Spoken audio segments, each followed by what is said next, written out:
Hello everyone, welcome to পিপিজ healthy lifestyle. এটা সোমবারের সকালের ব্লগ। সোমবার তখন অফিস যাচ্ছিলাম, এই তখন 10:45 মতো বাজে। তো দেখো, একেবারে স্নান সেরে ব্রেকফাস্ট করে একদম গাড়িতে উঠে পড়েছি। চুল একদম ভেজা, কিন্তু এসির হাওয়াতেই চুলটা শোকাচ্ছি, বিকজ চুল শোকানোর মতো টাইম আর সকালবেলায় আমার থাকে না। তো আমার বাড়ি থেকে অফিস যেতে মোটামুটি 1 ঘন্টা 10 মিনিট লাগে, যদি না রাস্তায় জ্যাম থাকে। তো এই দেখো, আমি গাড়িতে ওঠার পরেই যে ফার্স্ট কাজটা করি সেটা হচ্ছে আমি হনুমান চল্লিশাটা পড়ে নিই।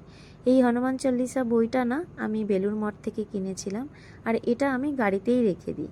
রোজ যখন আমি অফিস যাই তখন শুরুতেই আমি এই হনুমান চল্লিশাটা আগে পড়ে নিই।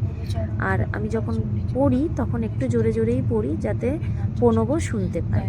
আর আমি মনে করি যে ভগবানের নাম তুমি যেখানে খুশি সেখানে, যখন খুশি তখন তুমি করতে পারো। নট নেসেসারি যে তোমাকে সিংহাসনের সামনে বসেই করতে হবে বা পার্টিকুলার একটা টাইমেই করতে হবে। এটা আমি বিশ্বাস করি না। আমি বিশ্বাস করি ভগবানকে তুমি যখন খুশি তখন ডাকতে পারো।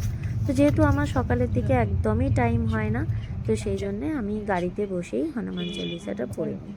তারপরে দেখো, যেটা হয়, নিজের গাড়ি একেবারে সামনে বসে পা তুলে আরাম করে বসে বসে আমি যাই।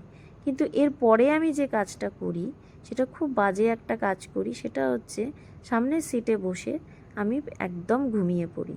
আজকে প্রণবকে বলেছিলাম যে তুমি ভিডিওটা, আমি যখন ঘুমিয়ে পড়বো তুমি ভিডিওটা অন করে একটুখানি তুলে নিও, বিকজ আমার ভিউয়ার্সদের সাথে এটা শেয়ার করতে হবে। আসলে কি বলো তো, আমি তো অনেক সকালে উঠি, ভোর 4টেয় উঠি, তারপরে মোটামুটি 1.5 ঘন্টা হাঁটি, যোগা করি, এই সমস্ত করে তারপরে ধরো টিফিন গোছাই, নিজে স্নান, রেডি হওয়া সব কিছু করে না আমার যখন গাড়িতে বসি তখন একদম আমার শরীর ছেড়ে দেয়। তখন এই পাওয়ার ন্যাপটুকু না নিলে আমার সারাটা দিন অফিসে প্রচণ্ড কষ্ট হয়। তো দেখো, অফিসে তো পৌঁছে গেছি। আর আমি আর প্রণব একই অফিসে চাকরি করি, কিন্তু আমাদের ক্যাম্পাসটা আলাদা। তো সেই জন্যে প্রণব কী করে, আগে আমাকে ড্রপ করিয়ে দেয় আমার ক্যাম্পাসে, তারপরে ও নিজের অফিসে চলে যায়। তো এই দেখো, অফিসের বেসমেন্টে চলে এসেছি। তো অফিসের বেসমেন্টে এসেই আমি প্রথমে যেটা করি, এই যে দেখছো শশার জুসটা, এইটা আমি খেয়ে নিই, বিকজ এটা আমাকে 10:30টার সময় খেতে হয়। তো এটা খেয়ে নিয়ে তারপরে আমি ব্যাগ নিয়ে নেমে যাই। এই দেখো, প্রণব গাড়ি নিয়ে বেরিয়ে গেল, আর আমি তারপরে অফিসে চলে এলাম।